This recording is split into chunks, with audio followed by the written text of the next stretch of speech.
हरे कृष्णा, राधे राधे। सभी कृष्ण भक्तों को कृष्णा नंबर 2M में फिर से स्वागत है।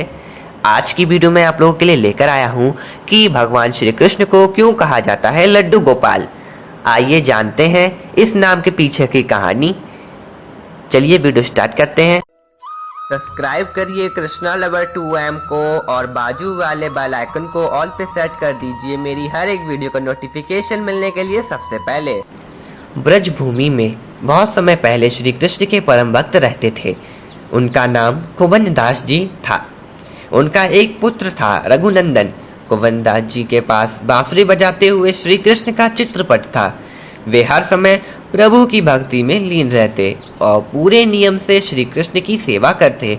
वे उन्हें छोड़कर कहीं नहीं जाते जिससे उनकी सेवा में कोई विघ्न हो।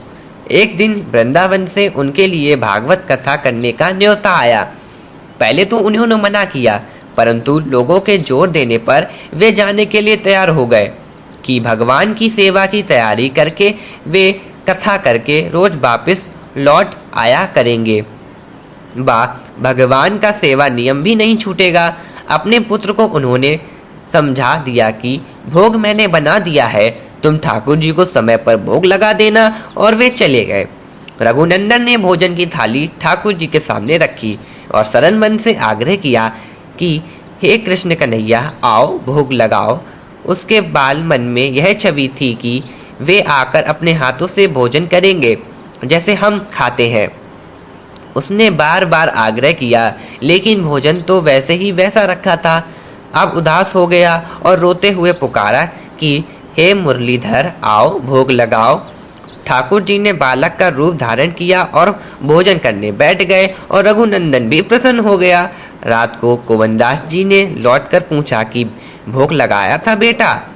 तो रघुनंदन कहता है उन्होंने प्रसाद और रघुनंदन कहता है कि हाँ पिताजी, मैंने भोग लगा दिया है। तब उनके पिताजी कहते हैं कि प्रसाद लाओ बेटा। तो उनका पुत्र कहता है कि ठाकुर जी ने सारा भोग खा लिया, उन्होंने सारा भोजन कर लिया। उन्होंने सोचा कि बच्चे को भूख लगी होगी तो उसने ही खुद खा लिया होगा। अब तो ये रोज का नियम हो गया कि कुंवन दास जी भोजन की थाली लगाकर जाते और रघुनंदन ठाकुर जी को भोग लगाते। जब प्रसाद मांगते तो एक ही जवाब मिलता कि सारा भोजन उन्होंने खा लिया। कुंवन दास जी को अब लगने लगा कि पुत्र झूठ बोलने लगा है, लेकिन क्यों?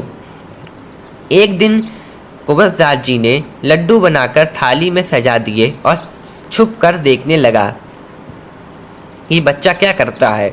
रघुनंदन ने रोज की तरह ही ठाकुर जी को पुकारा तो ठाकुर जी बालक के रूप में प्रकट होकर लड्डू खाने लगे।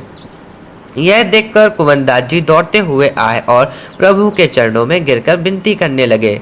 उस समय ठाकुर जी के एक हाथ में लड्डू और दूसरे हाथ का लड्डू मुख में जाने को ही था कि वे जड़ हो गए। उसके बाद से उनकी इसी रूप में पूजा की जाती है और वे लड्डू गोपाल कहलाए जाने लगे। कुछ इस प्रकार से थी यह कहानी कि भगवान श्री कृष्ण को क्यों कहा जाता है लड्डू गोपाल।